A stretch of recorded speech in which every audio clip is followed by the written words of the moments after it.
உங்க விருப்பப்படி life partner கிடைக்கணும்னா கீழ இருக்கிற லிங்கை கிளிக் பண்ணுங்க. உடனடியா ஃப்ரீயா ரெஜிஸ்டர் பண்ணுங்க.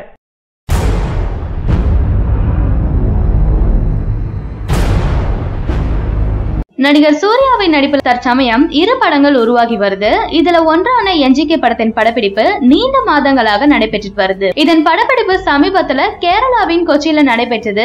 இதனால அங்க சூர்யாவை பார்க்க ரசிகர்கள் கூட்டம் கூடிட்டாங்க.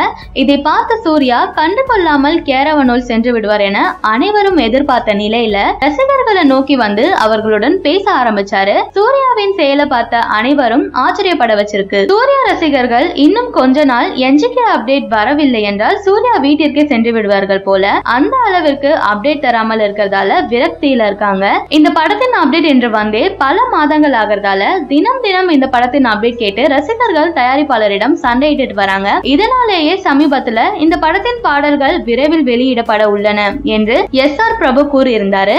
என்ஜிகே படத்தின் தயாரிப்பாளர் பிரபு ட்விட்டர்ல ரசிகர்கள் சந்தோஷப்படும்படி ஒரு அப்டேட் ஒன்று தந்திருந்தாரு. ஆனா அப்டேட் சொல்லிவிட்டு கொஞ்சம் வருத்தப்படம் வச்சிருந்தாரு. இதுல என்ஜிகே சிங்கிள் செல்வராகவன் யுவன் கூட்டணியில சிறப்பாக வந்திருக்கணும். இந்நிலையில இந்த படத்தின் ஓபனிங் பாடலின் பெயர் திம்ராலயா என கூறப்படுது. மேலும் இந்த பாடல் 7ஆம் அறிவு ஓபனிங் பாடலை போல மிகப்பெரிய கூட்டத்தின் நடுவில் சூர்யா நடனம் ஆடுவதாக காட்சி அமைக்கப்பட்டிருக்கான். விஜயின் சிம்டாங்காரன், அஜித்தின் வேட்டிக்கட்டு போல இந்த பாடலும் நல்ல வரவேற்பு பெறும் என கூறப்படுது. அதை எப்போது ரிலீஸ் செய்கிறோம் என்று மட்டும் கேட்காதீர்கள் என்று கூறி ரசிகர்களை ஆஃப் செஞ்சிருக்காரு. சரியான நபரை உங்கள் வாழ்க்கை துணையாக தேர்ந்தெடுக்க தமிழகத்தின் நம்பர் 1 சேவை மையத்தை அணுகவும். Free registration. ஒவ்வொரு கம்யூனிட்டிலையும் பல ஆயிரக்கணக்கான சாய்ஸஸ். உங்களுடைய ஜோடி பொருத்தமும் ஜாதக பொருத்தமும் துல்லியமாக பார்க்கலாம்.